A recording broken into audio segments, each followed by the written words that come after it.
Welcome to the Garden Report. We are here at the Eastern Conference Finals. I'm Jared Weiss. I'm joined by Nick Gelso, owner of CLNS Media Network, and Jimmy Toscano, the sexy face of CLNS Media Network. We're going to bump it tonight, just like LeBron James bumped it all over the Boston Celtics tonight. Talk about segues. LeBron James eviscerated the Celtics. This is the guy that we have come to love as the king, as maybe one of the greatest of all time, maybe eventually the greatest of all time. We're not going to talk about tonight. What we are going to talk about tonight. Before we get into this one is two great giveaways coming from CLNS Media Network, courtesy of this man right here. Speaking of the greatest.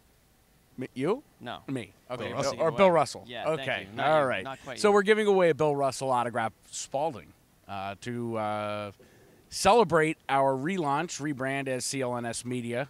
And all you have to do is go to clnscontest.com, and there you can enter and get tons of bonus entries. We'll be giving it away on June 7th. You don't want to miss that. We're also giving away 2 tickets to Game 2 Friday night. Wow. All you have to do, go.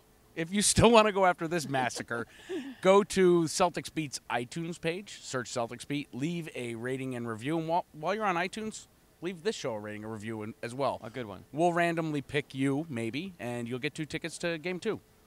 Let's talk about Game 1. 5-star review to be qualified. Nah, right? if you want to give a 1, that's okay. Nope, just be honest. You will not be qualified. But I prefer delete a those. review. No, I'm just kidding. So now let's give you some 5-star reviews of this game. The Celtics were absolutely destroyed, and it started in the first quarter where LeBron James had 15 points on 7 for 8 shooting. He had 3 rebounds, 2 assists, and a steal, as well as a turnover.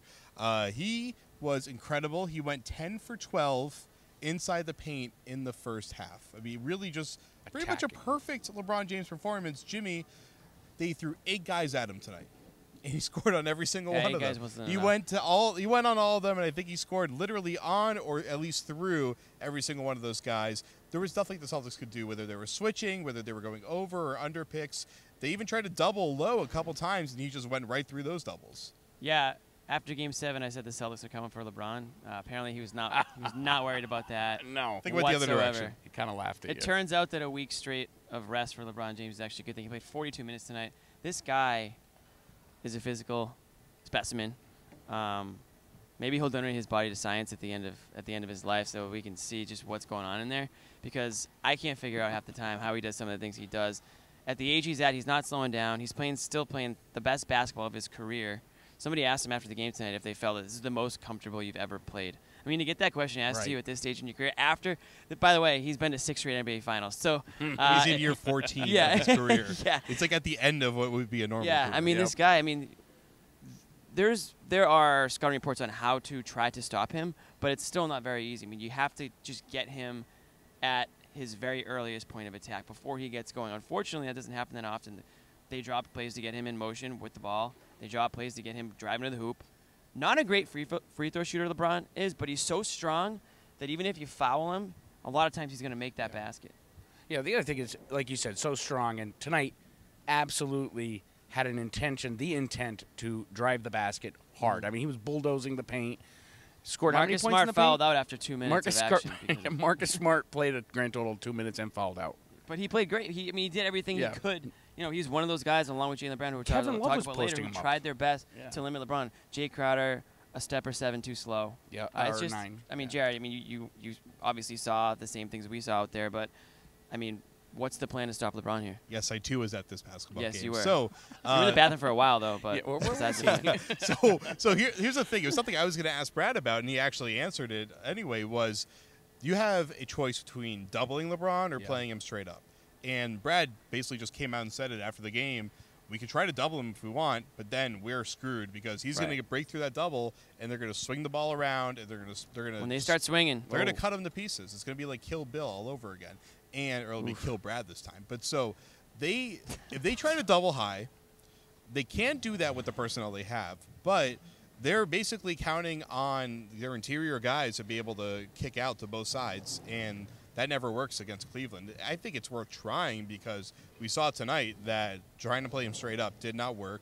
I mean, they could try it again at least for the first quarter, but they're going to have to fall back on that. I thought they would fall back on that in the third quarter. They didn't really need to as much because they started hitting more shots, and they started to get a little bit of the transition control. So they had a little bit more control in that third quarter. but they were buried so deep that no matter how far they could come forward, Kevin Love was there to knock them back. And Nick, we saw Kevin Love hit 5 threes in the third quarter after posting on Marcus Smart most of the first half. Yeah. I mean, he had a perfect game. He had the best game of his postseason career. I think so. After a no-show. After a no, and also that front line for the Cavs, Tristan Thompson, Kevin Love. How do you stop it if you're the Celtics at this point? I mean, they were unstoppable. What do they have? 90, Right. 90, whatever, 60. I can't add. What's your point, though? What's the point you're trying to make? The point is, how did the Celtics stop that front line? Oh, okay, for the forwards, yes. That's the problem when you're talking about doubling LeBron. I mean, Exactly. whether it's down low, whether it's up, they always have somebody that's going to kill you. It could be Love, it could be Kyrie, it could be Korver. Or it's Korver in the corner. And if those guys do miss, guess who's grabbing the rebound? Tristan Thompson. Exactly. Because the Celtics can't rebound either. I thought the forwards dominated this game tonight. I mean, Amir Johnson again, couldn't do anything. Jay Crowder couldn't do anything. I mean, these forwards were getting outmatched all over the court. I thought Avery did a commendable job on Kyrie. Obviously, Isaiah Thomas struggles on defense. That's nothing new. But the forwards really got outworked tonight, and that was the difference. It wasn't a game where the Cavs beat them with their three-point shooting. No. This was a beat up in the interior. The points in the paint comparison, actually, never mind. It was 52-50. I'm actually shocked by that one. Second half. Yeah, really, because of the second half, things kind of even. But it was the way you score those points. Yep. And it wasn't through pounding the ball down low with the big dudes like Al Horford. That was not happening. No. So. But there was a point in this game where Tristan Thompson had 6 offensive rebounds when the Celtics had 6 offensive rebounds. I mean, there was a point, the final box score numbers really are skewing how big of a domination this was by Cleveland.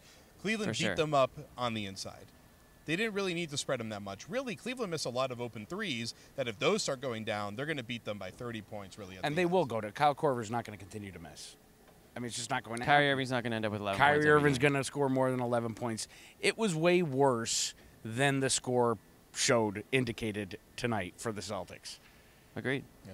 And by the way, it was 90 points. I was close. Between Thompson and Love. Thank you James. for adding you were that up. very close. That's what you're getting at. So, we'll be right back with the Garden Report. Before we go, we're going to talk about our sponsor for this show, ZipRecruiter, the best way. I'm going to try that one more time. ZipRecruiter.